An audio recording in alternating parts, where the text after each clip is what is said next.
وَلَقَدْ أَرْسَلْنَا نُوحًا إِلَىٰ قَوْمِهِ فَقَالَ يَا قَوْمِ اعْبُدُوا اللَّهَ مَا لَكُم مِّنْ إِلَٰهٍ غَيْرُهُ أَفَلَا تَتَّقُونَ۔ ہم نے نوح کو اس کی قوم کی طرف بھیجا، اس نے کہا اے میری قوم کے لوگو، اللہ کی بندگی کرو، اس کے سوا تمہارے لیے کوئی اور معبود نہیں ہے، کیا تم ڈرتے نہیں ہو؟ اس کی قوم کی طرف بھیجا۔ تقابل کے لیے ملاحظہ ہو الاعراف آیات 59 تا 64، یونس آیات 71 تا 73، ہود آیات 25 تا 48، بنی اسرائیل آیت 3، الانبیاء آیات 76 اور 77۔ کیا تم ڈرتے نہیں ہو؟ یعنی کیا تمہیں اپنے اصلی اور حقیقی خدا کو چھوڑ کر دوسروں کی بندگی کرتے ہوئے ڈر نہیں لگتا؟ کیا تم اس بات سے بالکل بے خوف ہو کہ جو تمہارا اور سارے جہان کا مالک و فرما روا ہے، اس کی سلطنت میں رہ کر اس کے بجائے دوسروں کی بندگی و اطاعت کرنے اور دوسروں کی ربوبیت و خداوندی تسلیم کرنے کے کیا نتائج ہوں گے؟ فقال الملأ الذين كفروا من قومه ما هذا إلا بشر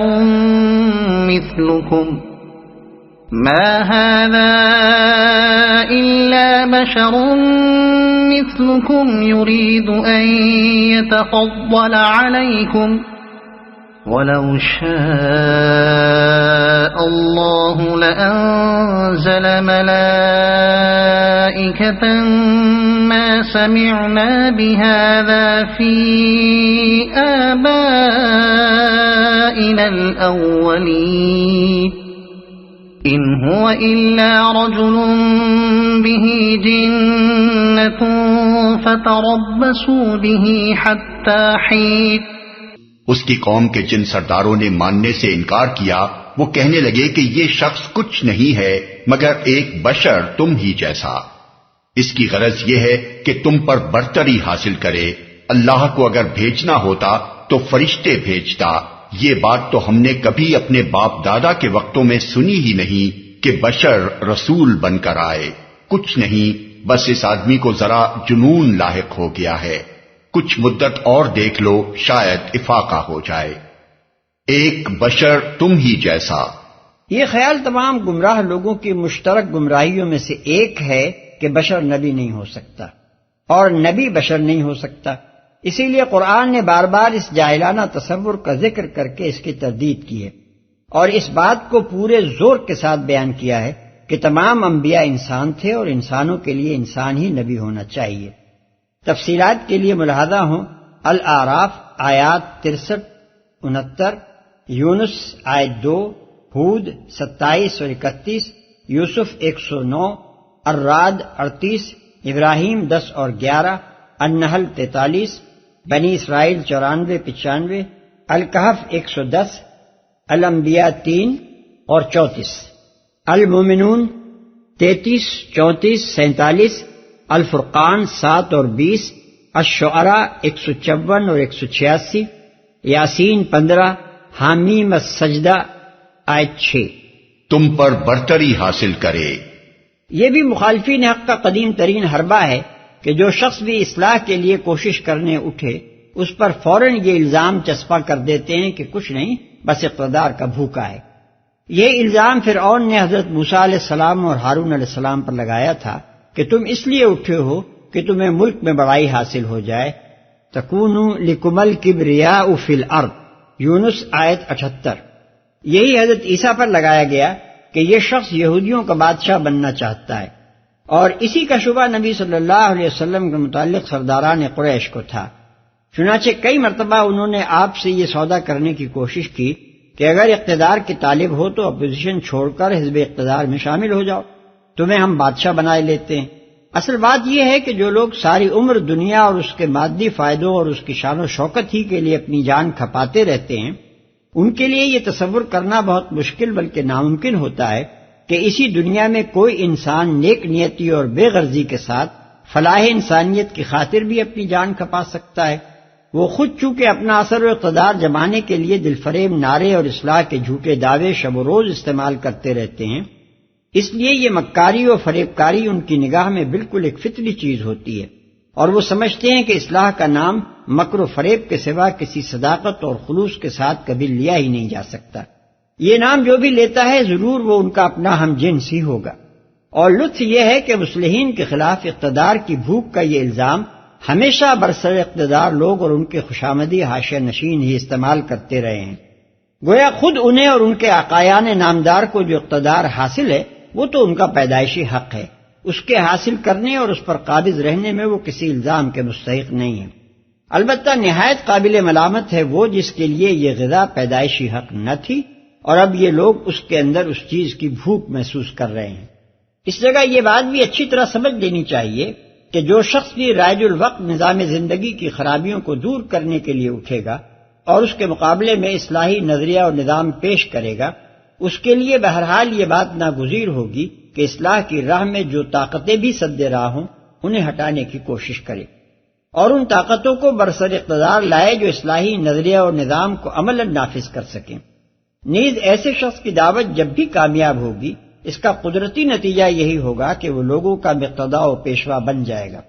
اور نئے نظام میں اقتدار کی باغیں یا تو اس کے اپنے ہی ہاتھوں میں ہوں گی یا اس کے حامی اور پیرووں کے ہاتھ ان پر قابض ہوں گے۔ آخر انبیاء اور مصلحین عالم میں سے کون ہے جس کی کوششوں کا مقصد اپنی دعوت کو عملاً نافذ کرنا نہ تھا،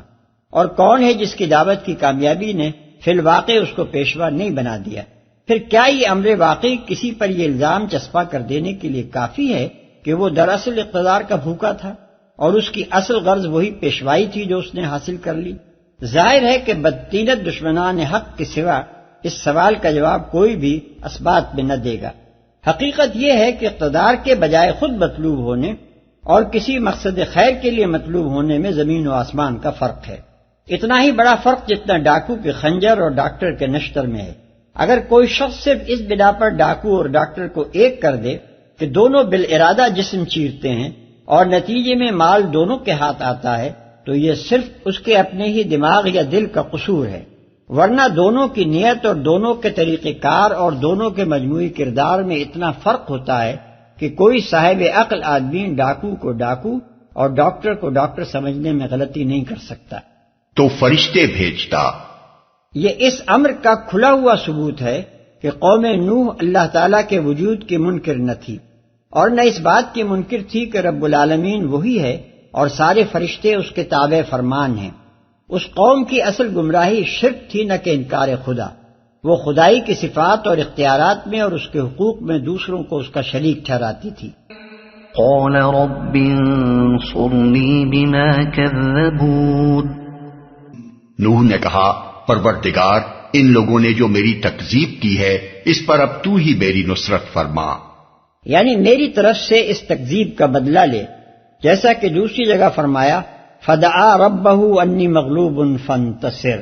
یعنی پس نوح نے اپنے رب کو پکارا کہ میں دبا لیا گیا ہوں، اب تو ان سے بدلہ لے، سورہ قمر آیت 10۔ اور سورہ نوح میں فرمایا وقال نوح رب لا تذر علی الارض من الکافرین دیارا انک ان تذرہم یضلوا عبادک ولا یلدوا الا فاجرا کفارا، یعنی اور نوح نے کہا اے میرے پروردگار اس زمین پر کافروں میں سے ایک بسنے والا بھی نہ چھوڑ، اگر تو نے ان کو رہنے دیا تو یہ تیرے بندوں کو گمراہ کر دیں گے اور ان کی نسل سے بدکار منکرین حق ہی پیدا ہوں گے۔ آیت 26۔ فأوحينا إليه أن اصنع الفلك بأعيننا ووحينا فإذا جاء أمرنا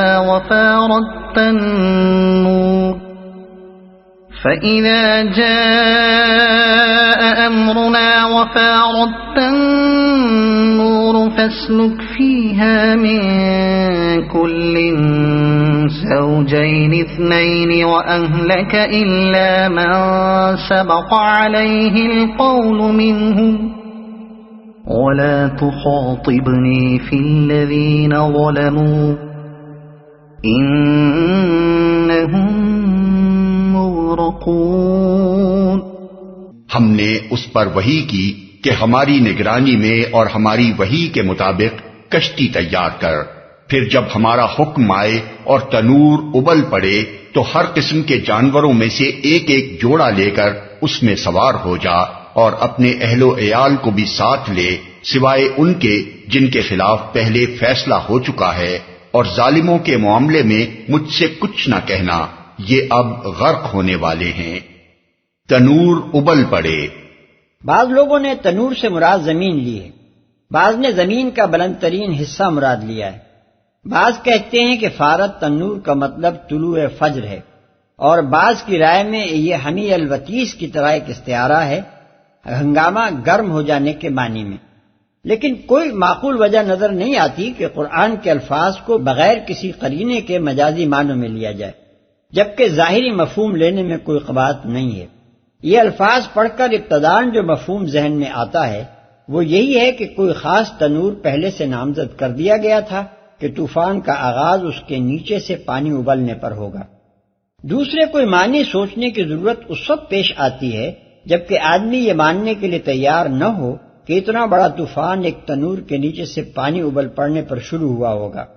مگر خدا کے معاملات عجیب ہیں، وہ جب کسی قوم کی شامت لاتا ہے تو ایسے رخ سے لاتا ہے جدھر اس کا وہم گمان بھی نہیں جا سکتا۔ فَإِذَا اسْتَوَيْتَ أَنْتَ وَمَن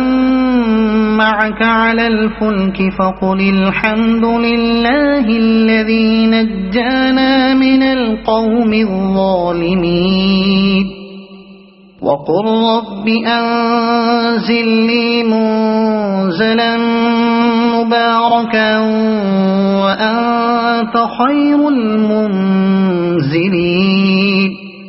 پھر جب تو اپنے ساتھیوں سمیت کشتی پر سوار ہو جائے تو کہہ شکر ہے اس خدا کا جس نے ہمیں ظالم لوگوں سے نجات دی، اور کہہ پروردگار مجھ کو برکت والی جگہ اتار اور تو بہترین جگہ دینے والا ہے۔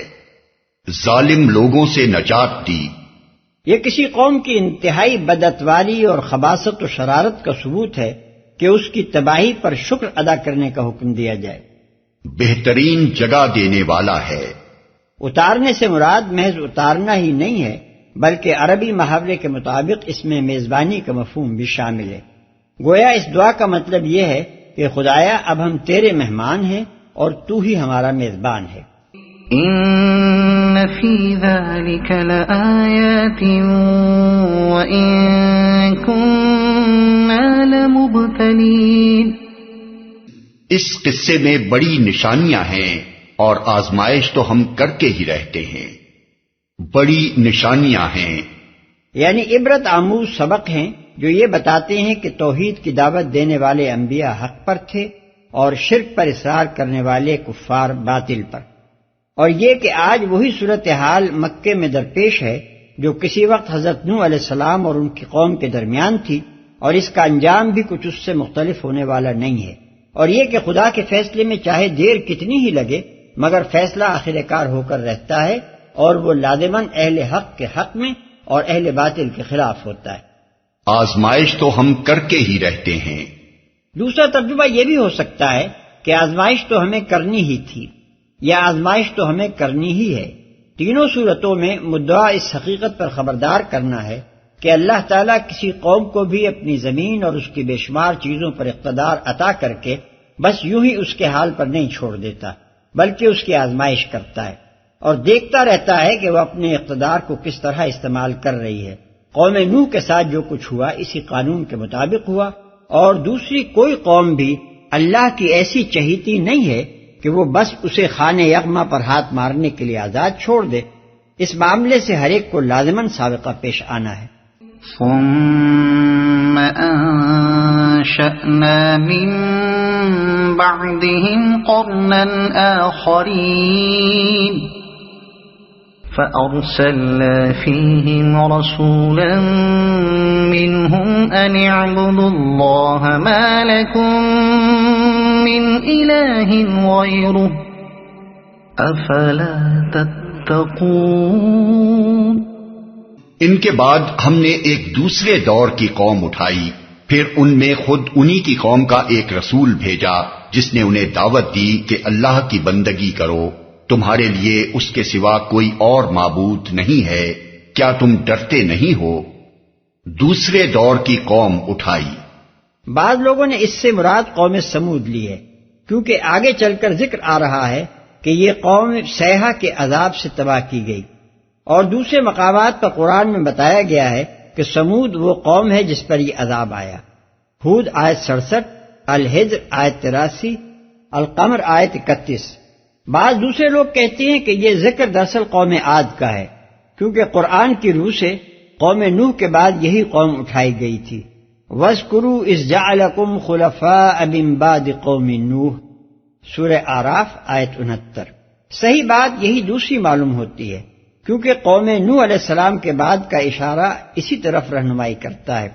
رہا صیحہ یعنی چیخ، آوازہ، شور، ہنگامہ عظیم، تو محض اس کی مناسبت اس قوم کو سمود قرار دینے کے لیے کافی نہیں ہے، اس لیے کہ یہ لفظ جس طرح اس آوازہ تند کے لیے استعمال ہوتا ہے جو ہلاکت عام کی موجب ہو، اسی طرح اس شور و ہنگامے کے لیے بھی استعمال ہوتا ہے جو ہلاکت عام کے وقت برپا ہوا کرتا ہے، خاص سبب ہلاکت کچھ ہی ہو۔